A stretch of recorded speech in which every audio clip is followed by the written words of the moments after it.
Venezuela উপকূলে মার্কিন সামরিক তৎপরতা ও কঠোর নিষেধাজ্ঞার সরাসরি প্রভাব পড়েছে দেশটির চিকিৎসা খাতে। জীবন রক্ষাকারী ঔষধের দাম আকাশচুম্বী হওয়ায় সাধারণ মানুষের নাভিশ্বাস উঠেছে।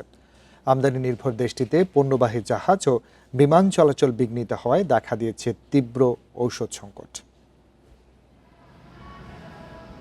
ভেনেজুয়েলার উপকূলীয় ক্যারিবীয় অঞ্চলে মার্কিন যুক্তরাষ্ট্রের ক্রমবর্ধমান সামরিক উপস্থিতি এবং কঠোর অর্থনৈতিক অবরোধ এর সরাসরি মাসুল গুনতে হচ্ছে দক্ষিণ আমেরিকার তেল সমৃদ্ধ এই দেশটির সাধারণ মানুষকে। আগস্টের শেষ দিক থেকে শুরু হওয়া এই উত্তেজনার ফলে দেশটির জীবন রক্ষাকারী ওষুধের দাম এখন সাধারণের নাগালের বাইরে।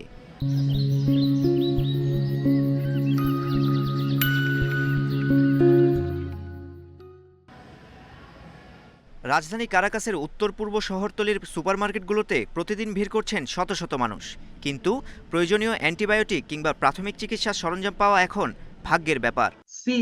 প্রায় 10 বছর ধরে বিশ্ব স্বাস্থ্য সংস্থা কর্তৃক ঘোষিত জটিল মানবিক জরুরি অবস্থার মধ্যে ভেনেজুয়েলা আটকা পড়েছে। যদি ফ্লাইট স্থগিত রাখা অব্যাহত থাকে তাহলে সংশ্লিষ্ট আন্তর্জাতিক সংস্থাগুলিকে আরও কঠিন বা দীর্ঘ পরিবহন পথ বেছে নিতে হবে, যা ভেনেজুয়েলায় ওষুধ এবং চিকিৎসা সরঞ্জামের ইতিমধ্যে উচ্চ মূল্যকে আরও বাড়িয়ে দেবে এবং রোগীদের আরও বেশি অর্থ ব্যয় করতে হবে।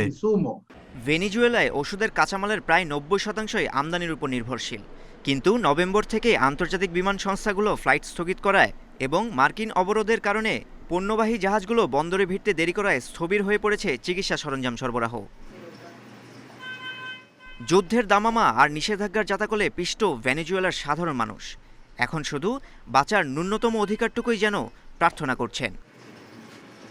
মাহির সাজিদ, ইন্ডিপেন্ডেন্ট নিউজ।